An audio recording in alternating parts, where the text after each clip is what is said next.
Amin'ny fifaliana mandrakariva ry havana no andraisanao mandray sy miaina izao mofinaina ho antsika isan'andro zao, atolotra ny tenin'Andriamanitra. Hoerim-panahy ho antsika koa manoloana ny finoantsika sy fampontsika an'Andriamanitra.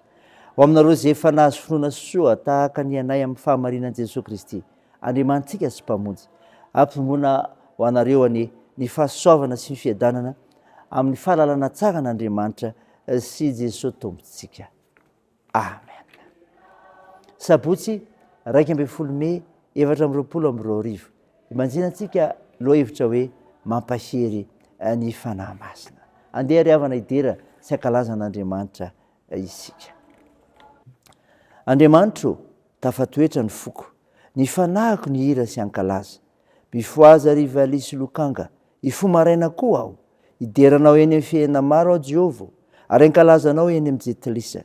Fa lehibe mihoatra ny lanitra famindramponao, ary mipaka eny amin'ny rahona ny fahamarinanao. Misandratany ambony lanitra ianao Andriamanitro, ary okety ambony tany rehetra ny voninahitrao. Amen.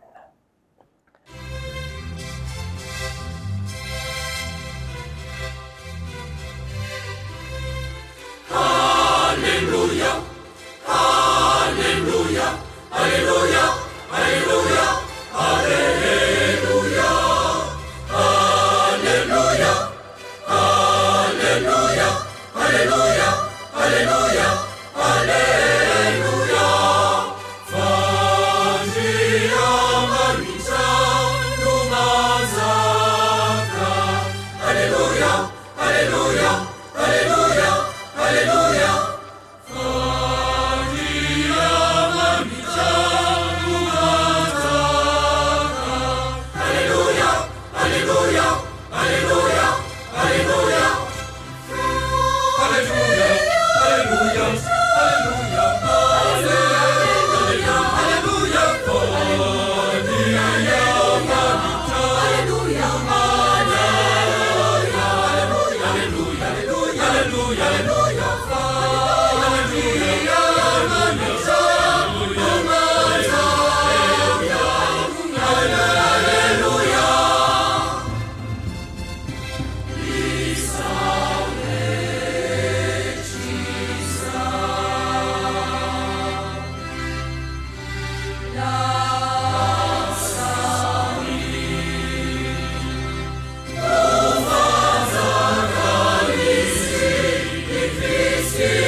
Easy.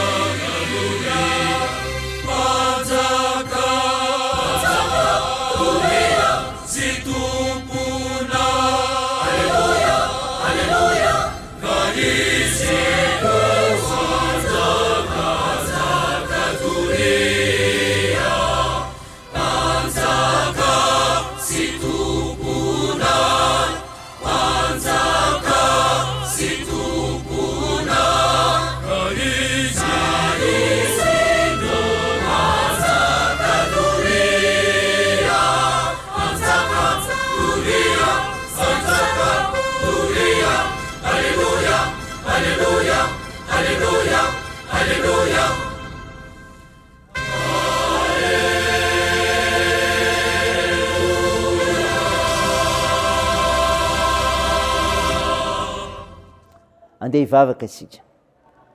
Andriamanitro, mpisorona tao amin'i Jesosy Kristy ianao zay naneho izany. Mankalaza sy midera me voninahitra narinao masina izay Tompo, manona izany voninahitra ao izany. Tompo, mahatsiaro teny izay fampanota, koa mandoharika eo anaty ianao, miaiky ny fahadisoanay, mamindra fo aminay ary mamela ny helikay. Fanahy masino, midira, manjaka ty anatinay, amin'ny fianona ny teninao, kiana mafisy anay sy havozanay amin'ny finoananao.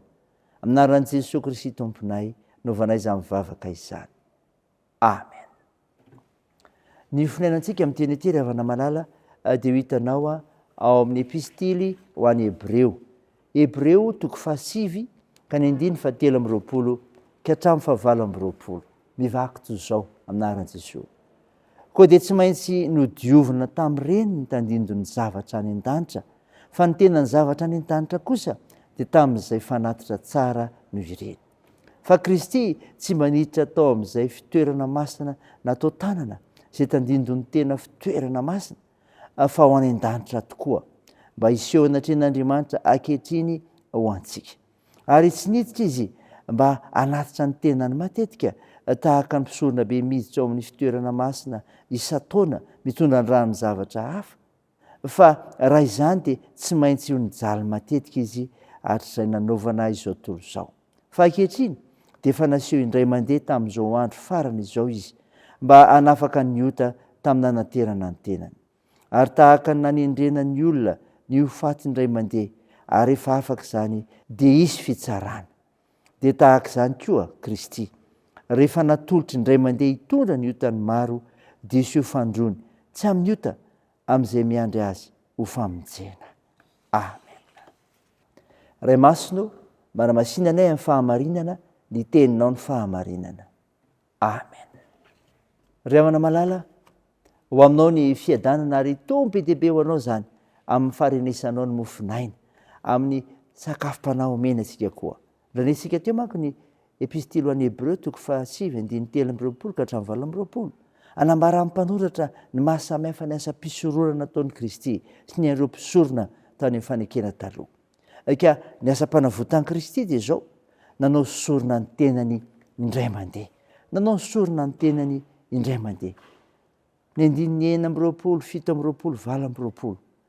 Manolotra ny tenany an-tsindrapo ho faty, matondra ny otany maro izy. Ary indray mandeha ihany nanaovana izany dia vita. Ary tsy mila verimberina toy ny amin'ny mpisorona intsony. Nijaly noho ny otany maro Kristy teo amin'ny hazo fijaliana, nefa tsy nijaly mandrakizay. Fa rehefa afaka izany dia nitsangana ho mpandresy izy. Voatendry ho faty indray mandeha ny olona noho ny mampanota azy, noho ny maha olona an Jesosy Kristy ka noho natetỳ tany, dia voatendry ho azy koa ny fahafatesana. Tsy nanota nefa izy, fa izy ny solony mpanota, noho ny sorona ataony dia afaka ny maro, afaka ianao. Ny asa mpanavotana ataon'i Kristy ry havana dia iseho fandrony izy ary izay voalaza eto. Dia tahaka izany Kristy rehefa natolotra indray mandeha hitondra ny otany maro, dia iseho fandrony tsy amin'ny ota amin'izay miandry azy ho famonjena. 20 izany ry havana. Vita ny asa mpanavotana, voaisitra ny ota ka tsy hitondra ny otany maro intsony izy amin'ny isehony fandrony. No fanadiovana afaka ny fahotantsika izy. Ka rehefa vitany izany dia mipetraka eo amin'ny tany ankavan'Andriamanitra. Itsara izao tontolo izao no isehony fandrony. Miandry azy sady maniry ny isehony mino. Tsy voafaritra ny fotoana iverenany, fa ho tonga tapika izy. Ambarany soratra masina izany ry havana. Ho avy izy ka andrainy azy amin'izany, dia ho afaka amin'ny fahoriana rehetra ny mino mbola velona. Ary rehefa maty eo amin'ny tompo dia hatsangana amin'ny maty ka ho raisiny avokoa ho any amin'izay toerana efa noman'i Jesosy Kristy, satria andeha namboatra fitoerana ho antsika izy. Zava-dehibe ry havana ny fahafantaranao izany, zava-dehibe ny fahalalànao izany. Raiso izany teo n'Andriamanitra hery ny voninahitra. Amen. Ndeha hivavaka isika. Tompo, misaotra ny mofinaina nomenao izay manazava aminay ny asa-panavotana ataon'i Kristy, izay nanao sorona ny tenanay indray mandeha ary nisehony fandroany famonjena. Tompo, manolo tena ho anao zahay ary manavao izany koa, ka miaraka aminao ny androm-piainanay rehetra, dia tahio ny fanoantenanay ho anao amin'ny fiainana ny famonjena nataonao anay. Tompo, vonjeo firenenay, iasaonao sinay tao ireo manandraikitra amin'ny fitsaboana ka anasitrahanareo marary, amparezinareo manamanjoa, anohanareo mareo fikolona ihany koa, ary aminjenareo mahantra sy sahirana. Tao io ny asa sy ny fihazakazahanay, ny fianarana, ny fikasana tsara rehetra. Ny vavakay dia toy ny aminaran'i Jesosy Kristy mpanavitra anay, ilay fantsangana tamaty, ary efa nampiandriny koa ny vavaka manao hoe: ranay eo izay ny an-danitra, ho masinana iny anaranao, ho tonga anie ny fanjakanao, atao anie ny sitraponao ety an-tany ho tahaka ny an-danitra. Meo any anio izy anona sahaza ao anay, ary mamela ny erikay tahaka ny namelanay izay merika taminay, ary aza mitondra anay amin'ny fakapanahy, fa manafahanay amin'ny ratsy, fahanao ny fanjakana sy ny hery ary ny voninahitra marak'izay. Amen. Ho tanterako aminao ny hitsodrana totry ny anaran'i Jesosy Kristy, hoery ho anao, fiarovana ho anao. Aza manana inona fa aoka ny fivavahana sy ny fifona mba misaorana no entinareo manambara ny fankatahanareo amin'Andriamanitra amin'ny zavatra rehetra, ary ny fiadan'Andriamanitra sy mihoatry ny fahalalana rehetra hiary ny fonareo sy ny sevitrareo ao amin'ny Kristy Jesosy. Amen. Teo an'Andriamanitra ery ihany ny voninahitra, amin'ny anaran'ny Ray sy ny Zanaka ary ny Fanahy Masina.